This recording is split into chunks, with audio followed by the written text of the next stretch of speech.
श्री स्वामी समर्थ माऊली. कोणालाही 2पेक्षा जास्त वेळा फोन करू नका. गरज असेल तर मेसेज पाठवा. कोणाच्या घरी गेल्यावर त्यांच्या वस्तूंना परवानगीशिवाय हात लावू नका. जेवणासाठी बोलवले असेल तर जेवणाची निंदा करू नका. आवडलं तर तरीही नाही. बोलताना सतत मोबाईलकडे पाहू नका. वडीलधारे व्यक्ती खोलीत आल्यावर उठून नमस्कार करा.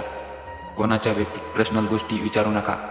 उसने घेतलेली वस्तू वेळेवर आणि चांगल्या स्थितीत परत करा. रागात असताना अपशब्द किंवा वाईट भाषा वापरू नका. दुसऱ्याची निंदा किंवा पाठीमागे टीका करू नका. कोणी बोलत असताना मध्येच टोकाटोकी करू नका. कोणाच्या घरात किंवा दुकानात जाण्यापूर्वी दरवाजा वाजवा. परवानगी घ्या. ताटात अन्न उरवू नका. कोणाच्या पैशावर, कपड्यावर किंवा स्थितीवरून त्याचा अपमान करू नका. रस्त्यावर कचरा टाकू नका. कोणाचे बॅग किंवा सामान परवानगीशिवाय उघडू नका. कोणाची मदत केल्यानंतर त्यावर उपकार दाखवू नका. बोलताना समोरच्या व्यक्तीकडे पहा आणि हसत बोला. नमस्ते, प्रणाम किंवा सलाम करायला शिका. सार्वजनिक ठिकाणी, पब्लिक प्लेस, फोनवर मोठ्याने बोलू नका. दुसऱ्यांच्या मोबाईल स्क्रीनवरील खाजगी मेसेजकडे पाहू नका. कोणाचा फोटो घेण्याआधी परवानगी घ्या आणि विनापरवानगी सोशल मीडियावर पोस्ट करू नका. सोशल मीडियावर टीका करताना सभ्यता आणि मर्यादा पाळा. दररोज काही तास मोबाईलपासून दूर राहा. डिजिटल डिटॉक्स शिका. आचारसंहिता व समजूतदारपणा. कोणी विचारले नाही तर सल्ला देऊ नका. लोक याला अहंकार समजतात.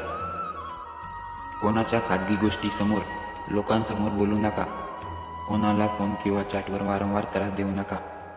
दुसऱ्यांच्या वस्तू परवानगीशिवाय वापरू नका. जास्त दिखावा करू नका. साधेपणातच खरी इज्जत असते. बोलताना टोमणे किंवा कटाक्ष टाळा. गैरहजर व्यक्तीची निंदा करू नका. वाद घालून स्वतःला सर्वश्रेष्ठ सिद्ध करण्याचा प्रयत्न करू नका. दुसऱ्यांच्या कामात विनाकारण हस्तक्षेप करू नका. प्रत्येक गोष्टीवर मत मांडू नका. काही वेळा शांत राहणेच हेच शहाणपण असते. आपल्या उपलब्धीचा अचिव्हमेंट वारंवार उल्लेख करू नका. लोक याला गर्व समजतात. विनोद करताना मर्यादा ओलांडू नका. इज्जत इथेच कमी होते. सतत तक्रारी करू नका.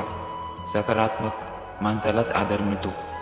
प्रत्येक गोष्टीत तुलना करू नका. तो तसे करतो म्हणत राहिलास तर लोक दूर जातात. फालतू गॅसिप करू नका. लोक तुमच्यात वरचा विश्वास गमावतील. श्री स्वामी समर्थ.